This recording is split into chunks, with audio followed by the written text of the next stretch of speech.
আসসালামু আলাইকুম। আজকে অ্যাপেক্স গ্রুপের তিনটি শেয়ার নিয়ে একটু কথা বলবো। জাস্ট দেখবো যে প্রাইস চার্টটা আর একটু আপনাদের সাথে একটু শেয়ার করি। প্রথমে যেই শেয়ারটা আছে অ্যাপেক্স স্পিন উইকলি ক্যান্ডেলে দেখবো। তো অ্যাপেক্স স্পিনে যদি উইকলি ক্যান্ডেলটা ওপেন করি, আমরা যে প্রাইস চার্টটা দেখতে পাচ্ছি, 2020-এ 16 আর 25 এই জায়গাটা একটা ট্রিপল বটম ক্রিয়েট করে অলমোস্ট প্রাইস যতবারই ক্রিয়েট করছে ততবারই যদি আমরা যদি এইটাকে এভারেজ ধরে নেই, এই প্রাইস রেঞ্জটারে 140 আর এদিকে হলো যে 80, মানে অলমোস্ট 80% একটা প্রাইস গ্যাপ পাওয়া গেছে যতবারই 80 85 এই লেভেলটা আসছে।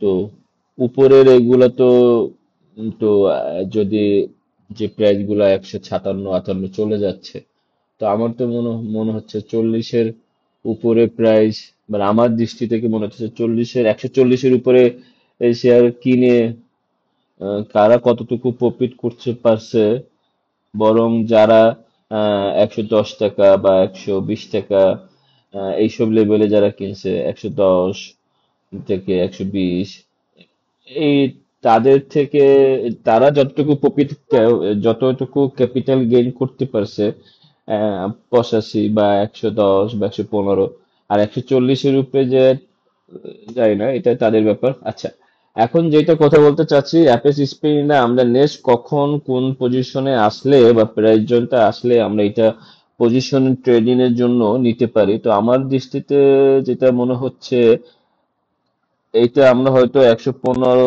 থেকে 120 এই রেঞ্জটা পেতে পারি। যদি এই রেঞ্জটায় আমরা পাই, তাহলে হয়তো আমরা অ্যাপেস স্পিনটা দেখতে পারি এইসব রেঞ্জের জন্য। তখন হয়তো প্রাইস দেখা যাবে এই যে এখান থেকে এখানে কিছুদিন কনসোলেশন হলো, কনসোলেশন হওয়ার পরে উপরে উঠবে বা নিচে পড়ে যাবে, সেটা পরের বিষয়। আর যদি নিচে এখানে চলে আসে, তো আমরা হয়তো এখানে আবার একটা পজিশন ট্রেডিং করব এভারেজ করার জন্য। আর উপরে ব্রেকআউটটা হলে 50, আমি আমার দিক থেকে হয়তো 40 50 এইরকম প্রাইস পেলেই আমি ছেড়ে দেবো। এটা তার হিস্ট্রিক্যাল লো 182, তো এইসব 180 82 খুব অল্প কয়েকজনই ধরতে পারে। তো এইটা হলো অ্যাপেস স্প্রিনের 120 থেকে 112 এই রেঞ্জটায় আসলে আমরা হয়তো ফার্স্ট পজিশন করব। আর এইটা তো কতদিন, 4 5 বছর লাগে এরকম একটা পজিশনে আসছে।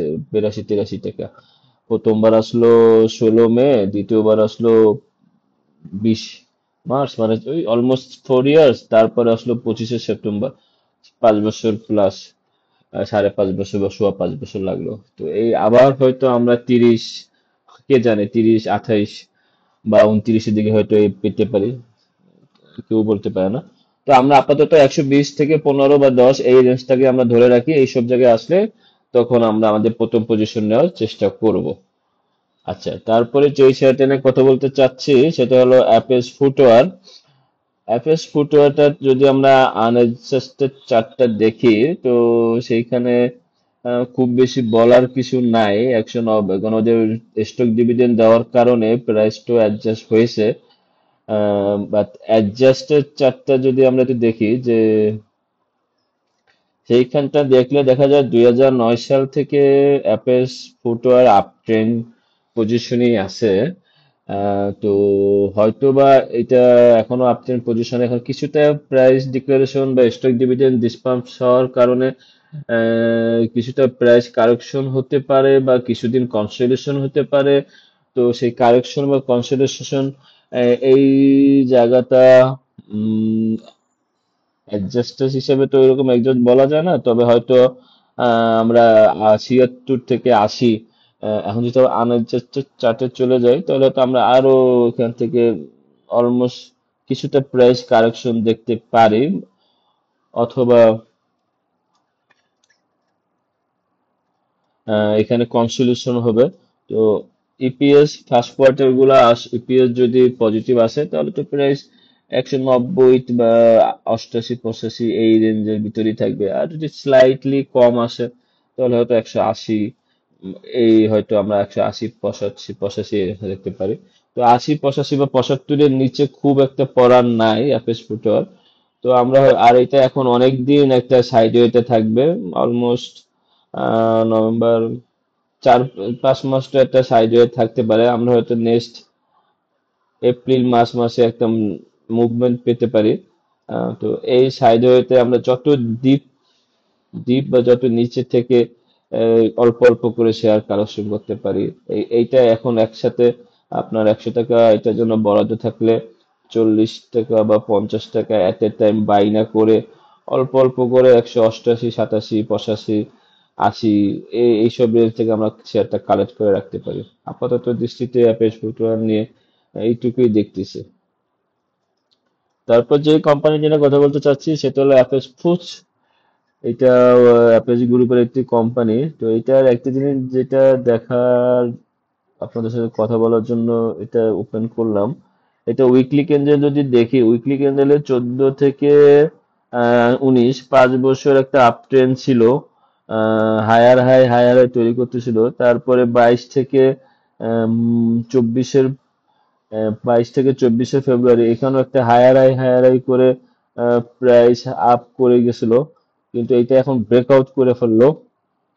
ব্রেকআউট করার পরে এখন প্রাইসটা কি ডাউন ট্রেন্ড আছে বা সেটা এখনো বোঝা যাচ্ছে না, কিন্তু প্রাইসটা 55 ইএমআইটাকে ব্রেকআউট করার পরে 100 ইএমআই থেকে রিজেক্ট করে প্রাইসটা পড়ে গেছে, এবং 200 ইএমআই হলুদ হলো 200 নিচে প্রাইস রিজেক্ট করলো। এখন আমার দৃষ্টিতে হলো আমি উম, যদি দেখে নেন তা দেখি একটু এর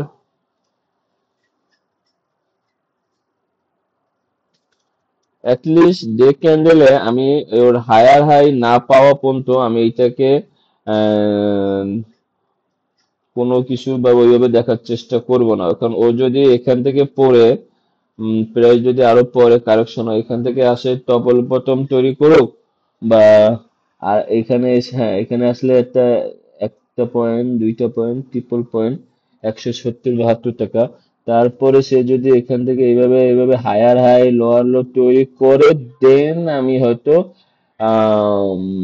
অ্যাপেস ফুটকে ওইভাবে দেখবো। আর হয়তো বা এইখানে 161 টাকা বা 70 টাকা এই লেভেলটা আসলে তখন কিছু পজিশন ট্রেডিং নিতে পারি। আর হায়ার লো করে যদি কোনো চ্যানেল তৈরি করে এইভাবে,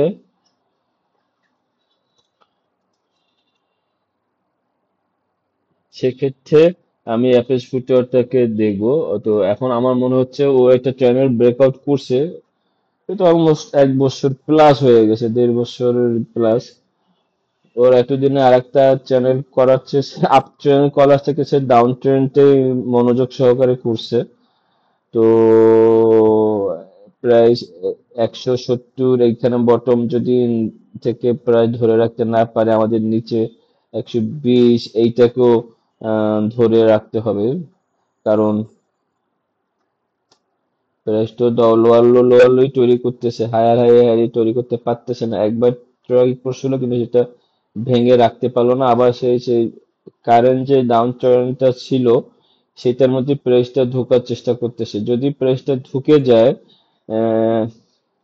190 199 নিচে যদি ঢুকে চ্যানেলটা যদি মেনটেন করে, তাহলে হয়তো ডবল এই বটমটা রাখতে পারবে কিনা সন্দেহ আছে। তখন আমরা 120 এইসব জায়গায় দেখতে পারি। তো ট্রেন্ড ডাউন ট্রেন্ড যদি থাকে এবং ইপিএস যদি নেগেটিভ হলেই তো 120 টাকা আসবে, পজিটিভ ইপিএস থাকলে তো আর 120 টাকায় আসবে না। তো সেক্ষেত্রে হয়তো 120 টাকায় পজিশন নিব। এখানে আমার আর হয়তো 170 টাকায় 10% পজিশন নিয়ে দেখবো যে ইপিএস প্রাইসটা এখান থেকে বাউন্স করে কিনা। মানে প্ল্যান এ থাকলো 120 থেকে 22, প্ল্যান বি থাকলো 170 ডবল বটম। আর যেখানে ট্রেডিং করব সেটা হলো যদি হায়ার লো করে এরকম যদি কোনো চ্যানেল ক্রিয়েট করে সেক্ষেত্রে করলে আপনাদের জানাবো। আর আমি ওই চ্যানেলটা হওয়ার আগ পর্যন্ত ওয়েট করতে চাচ্ছি। এইটাও আমি অ্যাভয়েড করে যাব। ডবল বটমের এটা 120-22 পিএস এরকম, মানে 120-22 টাকা প্রাইস আসলে সেক্ষেত্রে হয়তো আমি কিছুটা রিস্ক নেব, আদারওয়াইজ আপাতত এই শেয়ারটা আমি অ্যাভয়েড করতে চাচ্ছি। ধন্যবাদ।